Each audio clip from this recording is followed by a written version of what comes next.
Everyone, मैं हूं मधु और आप देख रहे हैं मेरा चैनल ट्विंस ममा। ये एक pregnancy and parenting related channel है और इसमें आप ट्विन मोमेंट्स और fitness for moms related videos भी देख सकती हैं। एज प्रॉमिस्ड यस्टरडे, आज मैं लेके आई हूं आपके लिए एक और video on when to send your kid to pre school. मैं ट्विन टॉडलर्स की मॉम हूं और फिलहाल इस रिसर्च में बिजी हूं कि क्या मुझे अपने बच्चे को इसी ईयर एडमिशन दिलवाना चाहिए प्री स्कूल में या I should wait for 1 more year। अपने नए व्यूअर्स को मैं बता दूं कि मेरे बच्चे अभी 2 years and 7 months के हैं और उनके पापा और मैंने सोचा कि चलो एक बार मार्केट सर्वे कर लेते हैं, सारे स्कूल्स में जाकर पूछ लेते हैं, आसपास के एक आइडिया ले लेते हैं ये डिसाइड करने के लिए कि कब हमें अपने बच्चों को प्री स्कूल में एडमिशन दिलवाना चाहिए। यहाँ मैं आपको बता दूं कि हमेशा से मेरा पर्सनली ये पर्सपेक्टिव रहा है कि मैं अपने बच्चों को 3 साल के बाद ही प्री स्कूल में एडमिशन दिलवाऊं, लेकिन मेरे हस्बैंड चाहते थे कि एक बार हम पूछ ले उन लोगों से जो इस एजुकेशन सिस्टम के साथ जुड़े हुए हैं, उनसे एक नॉलेज ले ले इस बारे में और फिर डिसाइड करें कि क्या सही है हमारे बच्चों के लिए। तो मैंने भी सोचा कि चलो एक बार देख लेते हैं ताकि मैं रैशनलाइज कर पाऊँ कि मैं जो डिसीजन ले रही हूँ अपने बच्चे के लिए ये सही है या गलत। कल के वीडियो में मैंने आपसे बात की थी अबाउट ऑल दोज फैक्टर्स या प्री रिक्विजिट फैक्टर्स जिनका होना ज़रूरी है according to various research studies as well as experts. और वैसे उन फैक्टर्स की बात करूँ तो मेरे बच्चे वो फुलफिल करते हैं। For example, they are potty trained partially though, मतलब दिन में वो डायपर नहीं पहनते, दे कैन कम्युनिकेट कि मुझे सुसु आई है या पॉटी आया है, और रात को मैं उन्हें डायपर पहना के सुलाती हूँ। अभी मैंने वो शुरू नहीं किया है night time potty training, I am planning it सून। और उनको मेरे या उनके पापा के बिना पूरे दिन भर रहने की आदत है क्योंकि हम दोनों ही जॉब पे जाते हैं। Since they were 1 year old वो मेरे बिना भी रहना सीख रहे हैं और विदाउट रोना धोना एंड ऑल वो आराम से रहते हैं दिन भर। इसके अलावा ब्रेस्ट मिल्क भी वो छोड़ चुके हैं। दोनों का एक प्रॉपर रूटीन है, सोने का, उठने का, खाना खाने का, पॉटी करने का। आफ्टरनून नैप टाइम भी उनका सही है, 2:30 से 4:35 तक वो आराम से सोते हैं। फिजिकल स्टेमिना भी अच्छा है, मॉर्निंग हाफ वो अराउंड 7:30 उठते हैं, तो उसके बाद खेल वेल के आराम से 1 PM लंच करके 2:30 ही सोते हैं। तो अगर मैं प्री स्कूल के टाइमिंग्स की बात करूँ 3 to 4 hours, हाँ वो आराम से फिजिकली इतने टाइम एक्टिव रह सकते हैं। और चूंकि वो 2 साल और 7 महीने के हो चुके हैं तो उनकी जो मैंडेटरी इंपॉर्टेंट वैक्सीन है 2 साल की उम्र तक के वो सारे पूरे हो गए हैं। तो आई फील इम्यूनिटी स्टेटस भी उनका इतना है कि उन्हें प्री स्कूल्स में मैं एडमिशन दिलवा पाऊँ।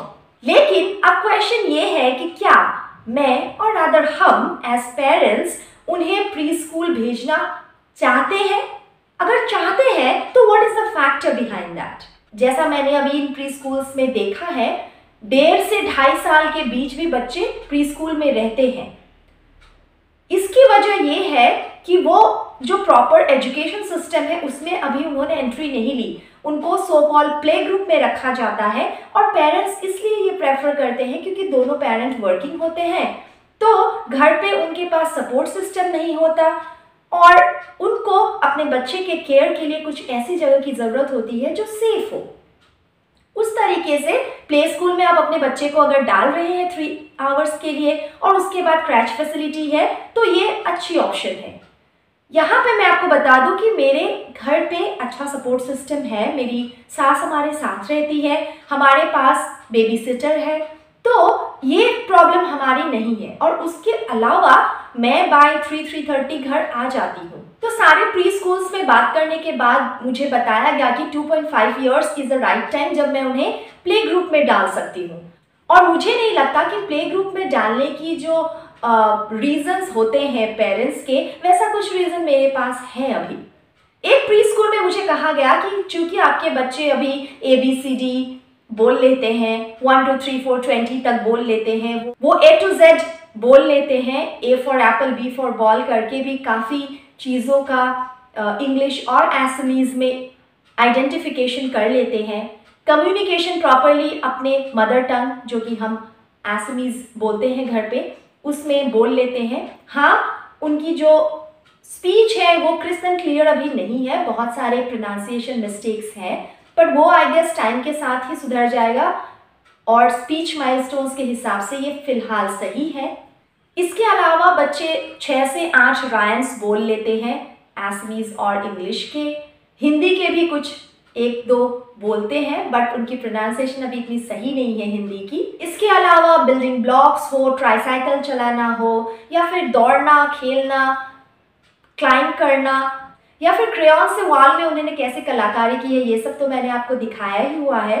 ये सब इस एज के बच्चे के हिसाब से काफ़ी सही है और उस प्री स्कूल में मुझे ये कहा गया कि आपके बच्चों को अब प्ले ग्रुप की ज़रूरत नहीं है, आप उन्हें डायरेक्टली नर्सरी में एडमिशन करवा दीजिए। एक और बात है कि चूंकि वो ट्विंस है तो शेयरिंग वो अपने पेरेंट्स की ही कर रहे हैं और बहुत सारी चीज़ों की भी करते हैं तो उनको वो भी पता है। और इसके अलावा शाम को रोज़ अराउंड 30 to 45 मिनट्स में उन्हें बिठाती हूँ और वो इंटरेस्ट लेकर बैठते हैं टू स्टडी समथिंग या फिर टू सिंग सम राइम्स या फिर कुछ स्टोरी सुनने के लिए। अब तो खुद भी टूटी फूटी स्टोरीज कहने लगे हैं, जो मैं कहती हूँ उसी को सुन के जो भी उनको याद रहता है नेक्स्ट डे पूछो तो वो कहते हैं।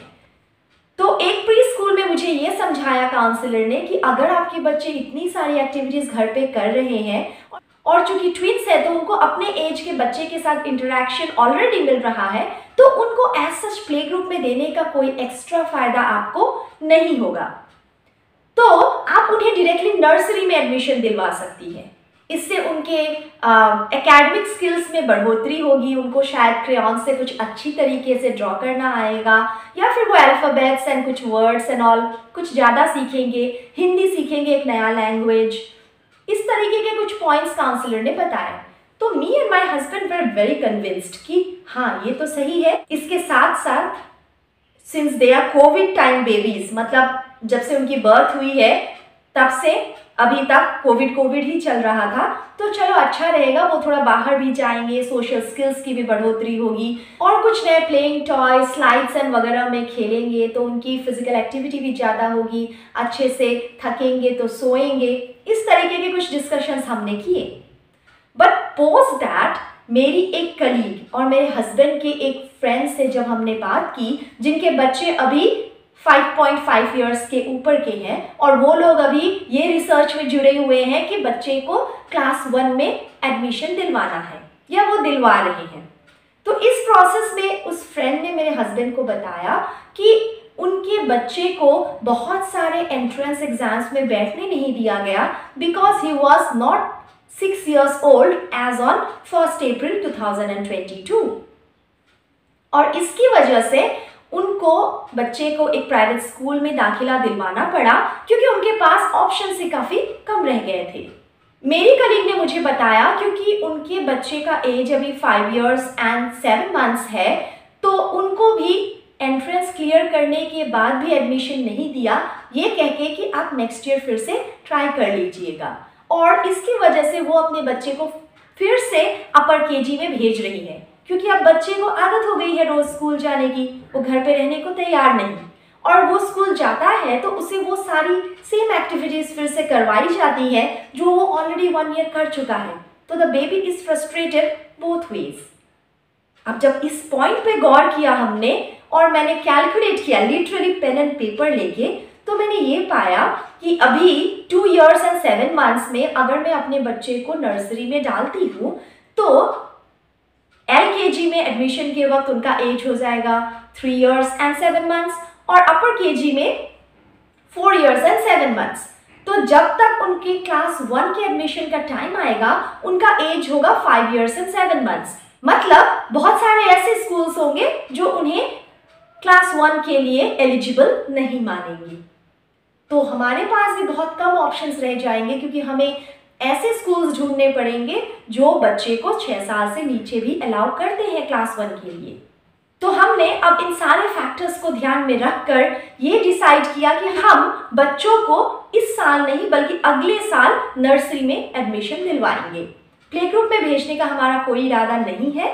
अगर चाहे तो हम अभी उन्हें प्ले ग्रुप में भेज सकते थे, but we feel we can engage them like that way at our home itself. मैं अपनी पर्सनल बात कहूँ तो मैं हमेशा से यही चाहती थी कि 3rd बर्थडे तो आराम से घर पे मना ले, फिर उसके बाद ही ये स्कूल का चक्कर स्टार्ट हो। देखिए, ये जियान और वियान के मामले में मैंने और उसके पापा ने जो डिसाइड किया है ये पर्सनल डिसीजन है।